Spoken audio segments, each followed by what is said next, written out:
Hello folks, this is SenileSarge, and today we're going to do a beginner's guide for tribes of Midgard to help you better understand what you're supposed to be doing when you first start playing the game. Let's get after it.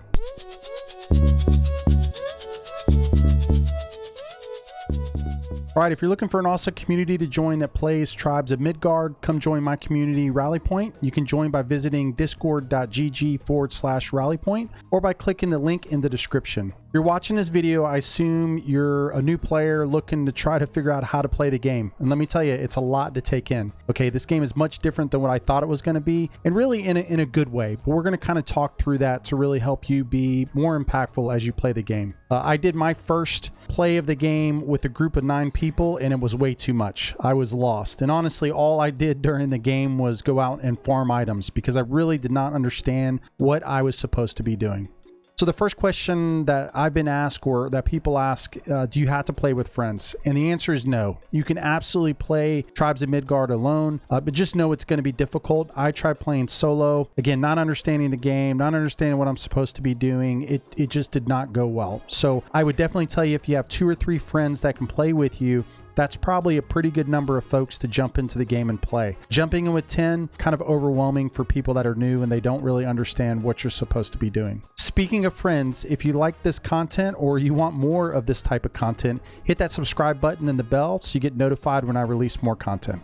Okay, another question I get is, what's Saga mode? A Saga is going to last anywhere from 1 day to 14 days. This equates to a couple hours, depending on how well you're doing. During the day, you need to be out exploring the map, finding portals to easily move from one side of the map back to the other, or you can use the T button, which is your teleport rune, to get you back to the base each night to fight hordes. And really, you're ultimately protecting the seed each night, and that's why you're coming back. During the day, you're going to be looking for a bridge to the Frost area, which will ultimately lead you into fighting the final Saga boss. And to do that, you've got to explore the map. Leading up to that day, gather as much stuff as you can, build up the various camps around your main base, defeat the various types of enemies that you can, all of this so that you can make sure that you get the best possible gear going into the final fight. And if for any reason you don't think you can defeat the final boss, because you know it happens every once in a while, you can find the Bifrost portal, which will then take you up to Valhalla, and that's usually located around your base. Teleport out, and you're still going to get some cool items and other stuff for all the hard work you've had up until that point. Okay, so let's get into the main screen here. So as you come into it, you can see Saga mode, other modes. We're not going to talk about those. Those are pretty easy. We can do other videos later, but really what I'm going to go to is kind of each one of these. So the first thing I want to hit on is the rewards. This is very similar to Battle Pass. So you've got, 1 all the way up to basically 50, and you have all of these items down here. Now, the big thing I'll tell you is the coins and the horns is going to be what you use when you go into the shop. We'll talk about this more in a second, but that's why you're basically getting those. The other thing is, like this pair of pants here, you see the scroll here. This is basically a recipe. So when I start talking about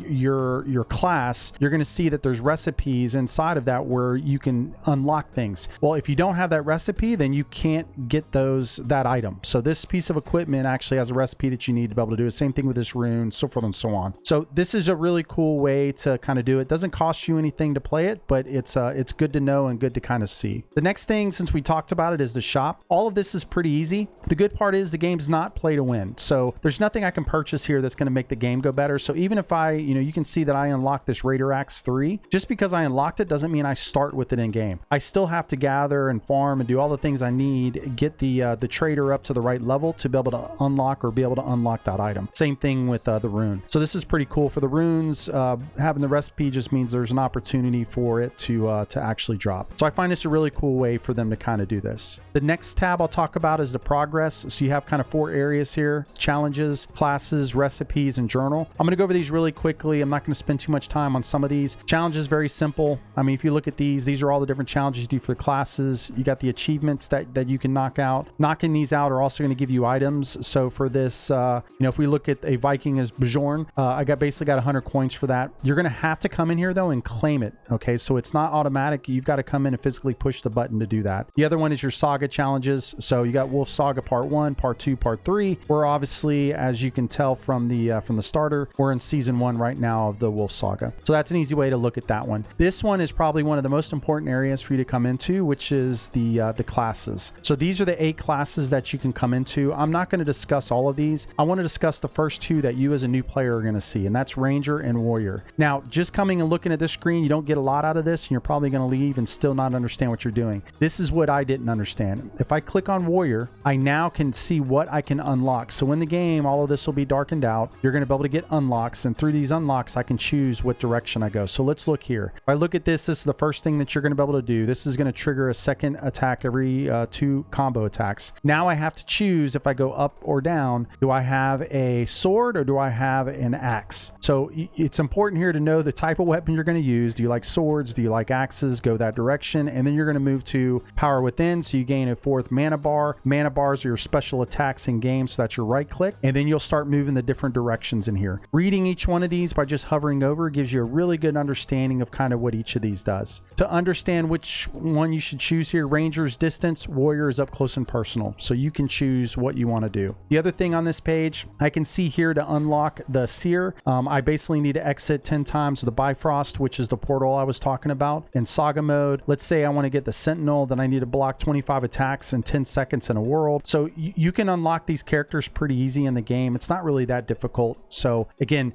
enjoy, come through here, read these to understand what each one of their unlocks do. It's especially important because when you're in game, you don't want to be trying to figure that out. The most important area that I wish I'd have went into was recipes. So the best way to look at what the recipes are, you have 5 different rows here that go across. Okay, level 1, level 2, level 3, level 4, and then level 5. So as an example, my level 1 items are here. So I have the Villager Sword 1. These are going to be the first things that you're going to be able to unlock. And this is pretty much for all gear, right? It's all got different layers or different levels that you can unlock. You have to unlock that trader to then move on to, level 2, level 3, level 4, and level 5. Now, a good example here for the sword, let's go with the axe because I love the axe. So for the axe, what I know is for this one, I'm going to need a Villager Axe 1 and Wolf Teeth 1. So I need both of those. That tells me that I've got to have this starter weapon, which tells me over here I've got to get stone. I need 2 stone. So I'm going to need this weapon to now unlock this along with Wolf Teeth. And this is why it's so important to be out and actually upgrading it and doing all the items that you're going to be doing. Now, this is pretty much the same across. You can come in here and look. So you got your level 1, level 2s, you got your level 3s, level 4s, and then level 5s. So it's good to come in here and kind of look at these and then also know the kind of weapon that you want to utilize in this. In most cases, it's the same for all of them except for your shields. Like for this shield, I don't need the first shield to get the next shield. Your armor,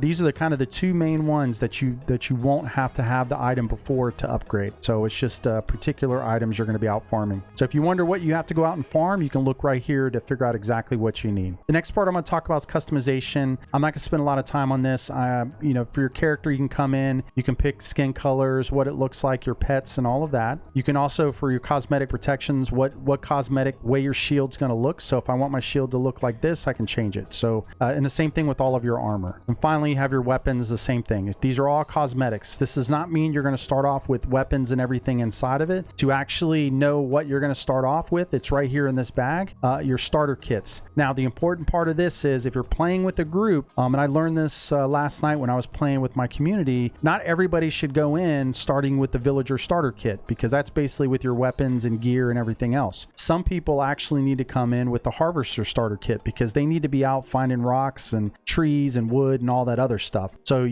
make sure that you're planning appropriately when you go inside of your map so that you have some people harvesting and then you have others that are going to actually be going out and fighting enemies and getting those wolf teeth and really exploring the map and opening it up to find those portals and ultimately the gate for kind of the end game. That's super important to kind of understand as you go through here. And just understand the cosmetics. When you start the match, trust me, if you did like I did, I started, had sword and shield and everything, and I thought, man, I've got the best gear on right now because I thought it was, but realistically it's just cosmetics. So just understand that as you go into the game. Well, I hope this helped you a little bit and you understand the game a little bit better. The goal of this video was to help you, the newer player, understand there's a lot of really good information inside of the main screen of the game for you to read through and understand. Take the time to look through these areas so that you understand exactly what the characters do, what what the classes do, what the recipes do. This is going to help you as you get in the game. If we get enough likes and comments on the video, I'll absolutely go into each one of the classes and explain them just a little bit more. If you want to see more content, it's simply that easy. Absolutely love pulling together details like this to help you be successful in the game. And plus, it's just a really good game. It's fun, it's unique, and it adds something that I don't feel like we've seen in a while. As always, thanks for watching the video, and we'll see you on the next one. SenileSarge signing off.